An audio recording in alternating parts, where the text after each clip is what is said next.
Well, let's get into, on that note, our most recent top 5. Today's top 5, Phase 2, top 5 Phase 2 movies. Easy, straightforward. Wow. Yep. I can't believe it. You know what? We blazed through Phase 2. It's been a And guess what? Phase 3 is 3 times as long. Wow. I'm looking forward to it so much. Oh, it's going to be fun. But I'm like, okay, maybe you should have just said Phase 3, 4. Thanos cannot say perfectly balanced as it pertains to the quantities of said phases. Well, then it should be Phase 3 and Phase 4, so it is perfectly balanced. Yeah. You fricked her up. Yep, messed it up right nice. Beans, you go first. Yeah, absolutely. At number 5, if I can find my list, because I've got so many things open. Okay, shocker, let's get this out of the way. There's 6 movies in Phase 2. Mm-hmm. Thor did not make my list. Did it make your list? Okay, good. I was about to shun you. No. Thor, which would be the totally Dark fair. World Which would be totally fair. It's not on either one of our lists because that is a horrid movie. Just boring. I'm starting off with, and I cannot believe this is number 5. I figured this would be higher. I have Iron Man 3 at number 5. Solid movie. Yep. It's one of those Marvel movies that I secretly love because I'm an Iron Man lover. Yeah. I'm a sucker for Iron Man and Robert Downey Jr. And look, the final fight scene with the house call. So fun. Great. Yep. Kind of a bummer of a movie, though. Mm-hmm. It just kind of is. That it was an emotional roller coaster in that sense. And again, we've talked about it, the Mandarin pull, and I think that really hurt it. Oof. So has the biggest miss. That's number 5 for me. Yeah. No, I'm right there with you. That's also my number 5. And I think, especially on reflection of these movies, here's the thing. Here's the one thing, okay? The one thing that Thor: The Dark World does better than Iron Man 3, I said one thing. Hey, don't worry, it's not on the list. It actually has its hero in the movie the whole freaking time. Oh. Iron Man 3, yep, it is called Iron Man 3.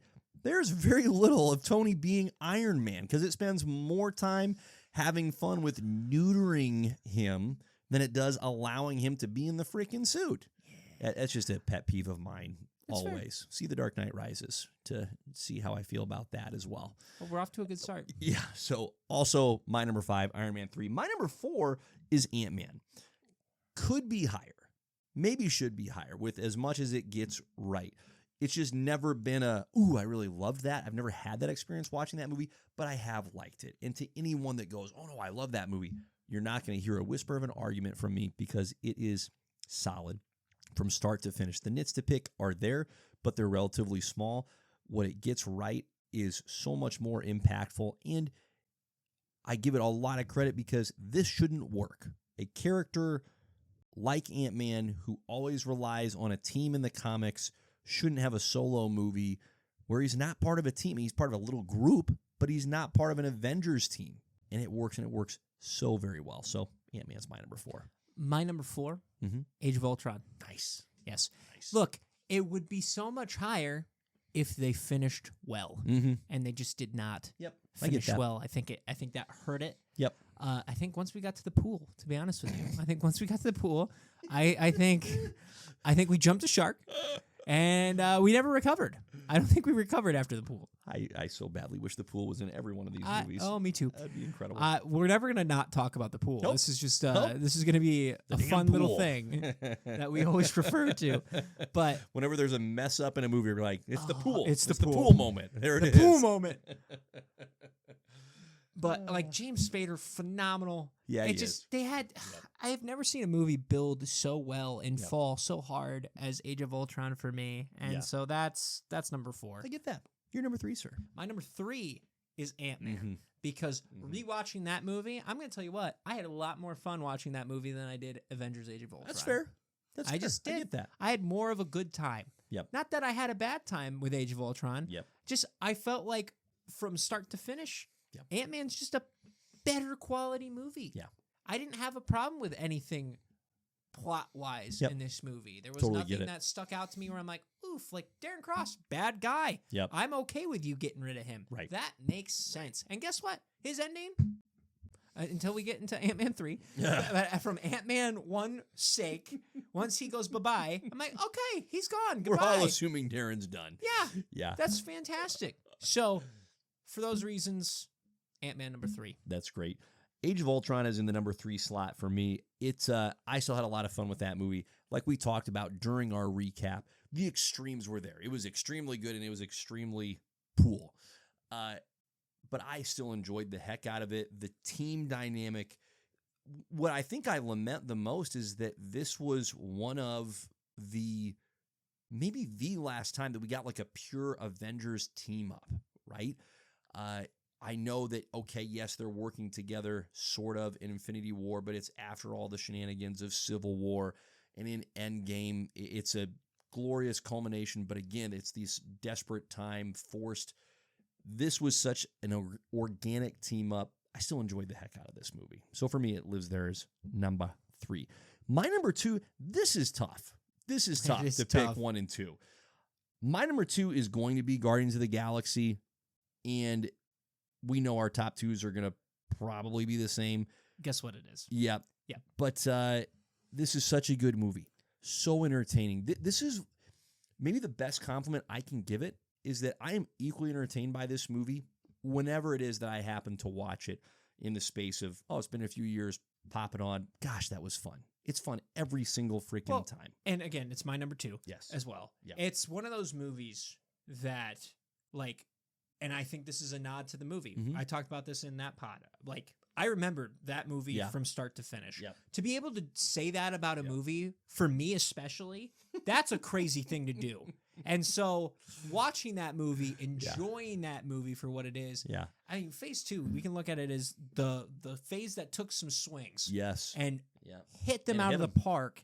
And this, I mean, look at this movie. This established James Gunn. We don't have DCU James Gunn without Guardians of the Galaxy. Yeah. And well earned. Mm-hmm. Well earned for a group of characters that we knew nothing about and now are staples in freaking Disney World where they have their own ride. Yeah. Would have you called that anytime? No, not even a little bit. None of us would. Not even a little bit. None of us would. No.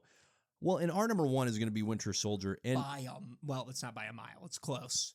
It's closer than I thought it would be. But I like what you said about the phase of swings. I remember going into Winter Soldier not thinking it was going to be great, but I was looking forward to watching it, but it exceeded expectations and it holds up, right? Like rewatching it, what a freaking tight movie from start to finish. The action is great. The mix of the humor is the right balance. It doesn't outweigh the gravitas. It's just so flippin' good, and it levels Cap up appropriately.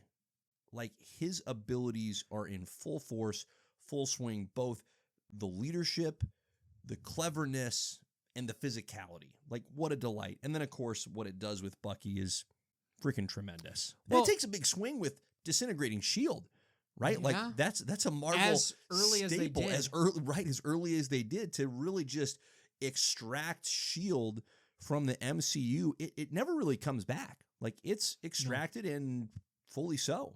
That's pretty wild. Yeah, and if you think about going from Captain America 1 to Captain America 2, I remember when I first watched it, I hold it higher up now, but when I first watched it as a kid, I'm like, it was a good movie. Yeah. Like, this is solid. Yep. And then you're like, oh, it's all hopeful, and yeah, what a bummer. He gets frozen. And then you see him in Avengers, you're like, he's just a cool guy. Then you go to Cap 2, and you're like, oh, Captain America's a badass. Mm-hmm. He's kind of a badass. And then you watch him go one-on-one with the Winter Soldier, like, whoa. Oh, yeah. So don't mess around with Captain America. Yeah. I fully understand. Mm-hmm. And again, we've talked about how Cap's journey is literally going from fully trusting everything to questioning everything. Yeah. And I can't blame him after this movie because his whole world kind of blows up because the people he was working for, half of them were working for the other people. Right. So, I mean, the Hydra turn in itself is iconic to the entirety of the MCU with just, again, how shocking of a turn that is. But to have they just took Captain America and they just raised everything up to, like, this is like one of the better sequels we have for a superhero movie. And it's maybe, I don't think this is hyperbolic at all. I think it's the best adaptation of the source material to the movie where it's not, it's obviously not beat for beat, blow for blow, but it's very faithful to the source material and it's very effective in the places in which it adapts and or deviates. Like because the source material, if you read that comic, it feels like you're watching the movie, and when you watch the movie, it feels like you're reading the comic. Like, it's so strong, but it does it effectively. I would agree with you. Yep. And I even think about, like, we've talked about this too, especially with Gore and Winter Soldier and all this stuff.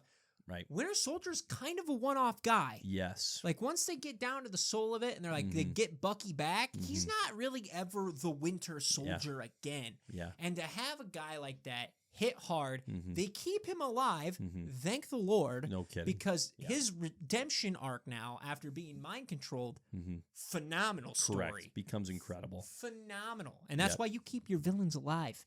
Now, not all of them need to be redeemed. Don't hear me say that. You also don't need to just smoke them. Correct. Yep. Bucky's the perfect character for the redemption arc because of what he went through. Darren Cross, you could have left dead. Yeah, and that's okay. Yeah. But that's the difference, though. Yeah. And especially totally. once you figure out what we're gonna get out of That's it. what I mean. Like, that's what I mean. Yeah. Rough. But you just look at a guy like that and you're like, yeah, this is the villain. Because look, Cap's villains, they don't get better than list. that. No. They don't. No. Yeah. Like the first one, Red Skull. Terrible guy. Yep. Understand why And he's a big then there's villain. a gap. And then it's Winter Soldier. Yep. And then we have Yep. Zemo in Batroc the the next Leaper, one. who we did get in the exact right amount. Oh, and he got his butt kicked. Yep, Which is exactly. hilarious. Exactly. Again, another great moment. Cap taking off the helmet, putting the shield down. He's like, all right, let's 1v1 if you want to. Yep. Watching Cap, again, boot somebody off 10 feet is Incredible. hilarious. Incredible. So, Yeah.